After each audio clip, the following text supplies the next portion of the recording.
Oi pessoas, eu sou a Mika e esse é o Voltando aos Clássicos. Hoje eu vou falar sobre um diretor francês muito importante e não muito conhecido. E ele era muito mais do que um diretor, ele também era um artista visual, um poeta e um dramaturgo. Hoje eu vou falar sobre o diretor Jean Cocteau. O talento artístico do Jean Cocteau já veio de família, o pai dele era pintor, então a arte cercava ele, né?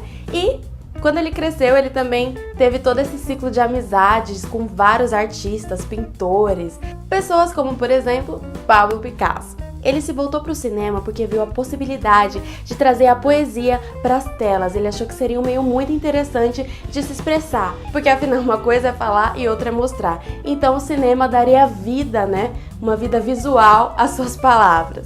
Então é muito interessante a criatividade e a maneira que ele e a sua equipe ali trouxeram vários efeitos especiais e visuais, né? A maioria ali feito na hora, no estúdio. Então é muito interessante observar a maneira como ele trouxe essa poesia, porque não era fácil você simplesmente imaginar algo e trazer aquilo para a tela, principalmente naquela época. Alguns dos efeitos que ele mais usava era a câmera lenta e o efeito revertido também.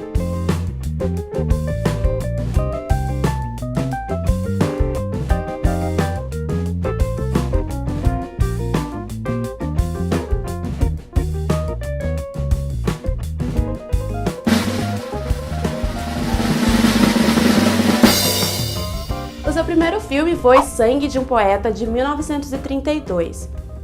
É um filme que conta a jornada de inspiração de um artista, né, de um poeta. Então ele conversa com estátuas, ele entra no mundo diferente através do espelho. Inclusive a cena do espelho é muito interessante, muito criativa, né? Que foi feita ali com uma piscina no momento que ele entra, né? Então a gente tem o processo de criação desse poeta através de cenas surrealistas.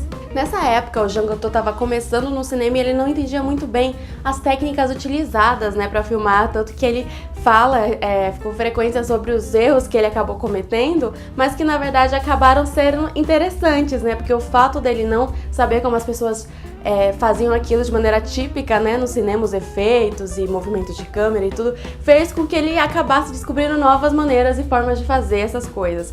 Como, por exemplo, uma cena em que o poeta tá ali no fundo preto, né, e ele vai se movendo de uma maneira não muito usual pra gente, né. Esse efeito despertou até a curiosidade do Charlie Chaplin, né. E o Jean Cocteau respondeu pra ele que ele não fez de propósito, porque ele não sabia que em vez de, pra fazer esse movimento, ele precisava colocar o carrinho, a câmera no carrinho. Em vez disso ele colocou o ator num tipo de carrinho pra ir e vir, né? Então dá uma sensação diferente, né? Inusitada.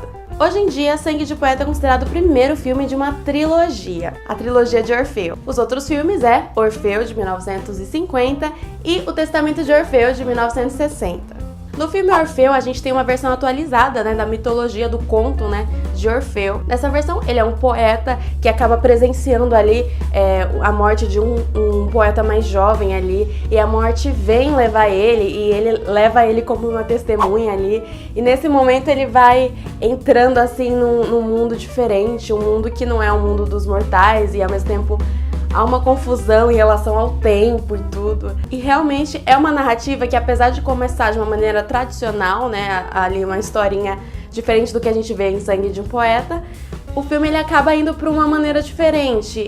Ele quebra essa narrativa tradicional e acaba brincando com esse mito, né, tão conhecido.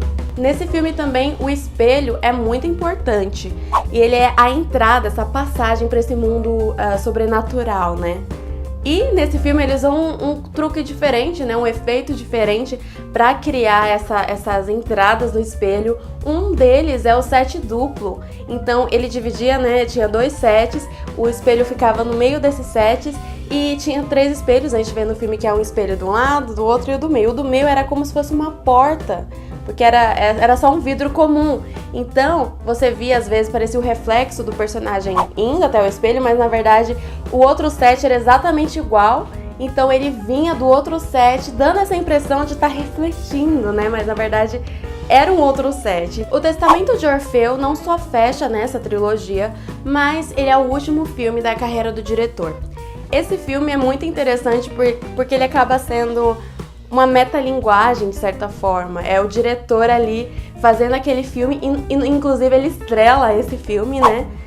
E a gente segue a jornada desse viajante do tempo, aparentemente, e ele, além de viajar no tempo, parece que tá preso entre o mundo sobrenatural e o mundo normal, né? Então, a gente acompanha ele, tem um momento que a gente vê ele respondendo perguntas, mas ele age como se fosse mesmo o poeta, no sangue de um poeta, só que de uma maneira mais aprofundada e mais complexa. Então aqui ele age como o diretor, ele tá ali, ele encontra os personagens do filme de Orfeu e ele conversa com eles, inclusive tem uma cena que ele encontra um dos personagens e ele pergunta assim, nossa, mas você não era loiro? Aí ele falou, não, aquilo era um filme, aqui é a vida real, é diferente. Então tem muitas dessas coisas, como se a gente entrasse ali, tivesse uma difusão entre o mundo do filme e o mundo real ali, que na verdade não é real, porque é um filme que a gente tá assistindo, né? Então cria todas essas camadas. E também ele fala sobre a tal fenixologia, que é a arte de morrer, né? E nascer várias vezes, que foi um termo criado pelo Salvador Dalí. E no filme ele morre várias vezes e revive várias vezes, porque o suicídio e a morte está presente em muitos momentos na obra dele, porque ele diz que poeta ele morre e nasce o tempo todo, então é a função do poeta morrer várias vezes.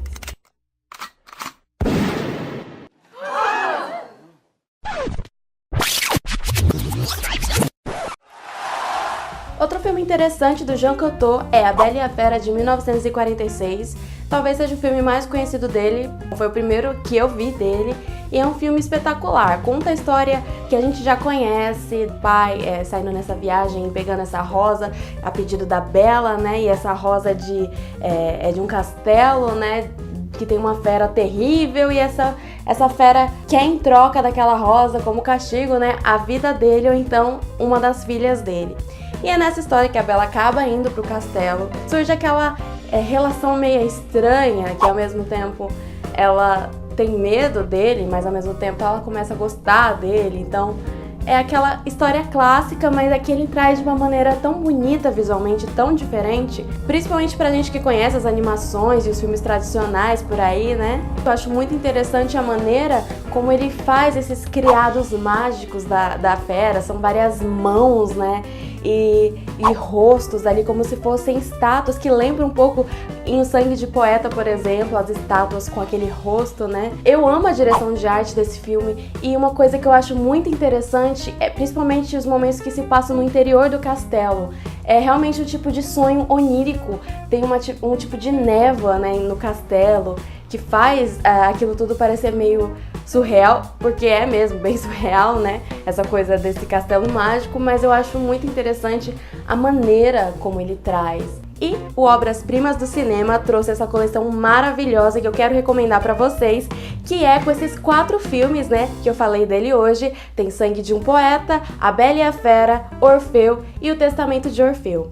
Além disso, além dessa coleção ser super linda e super incrível, também tem vários extras, entrevistas com ele, documentário com o diretor. Então assim, porque a gente não só conhece esses filmes, como a gente também entra nesse universo do diretor, porque a gente tem a oportunidade de ver ele falando sobre sua própria obra. Inclusive, um dos extras é sobre esses truques e esses efeitos especiais que eu falei aqui nesse vídeo, então é muito interessante conferir, e você pode adquirir essa bela e maravilhosa coleção no site colecioneclassicos.com.br.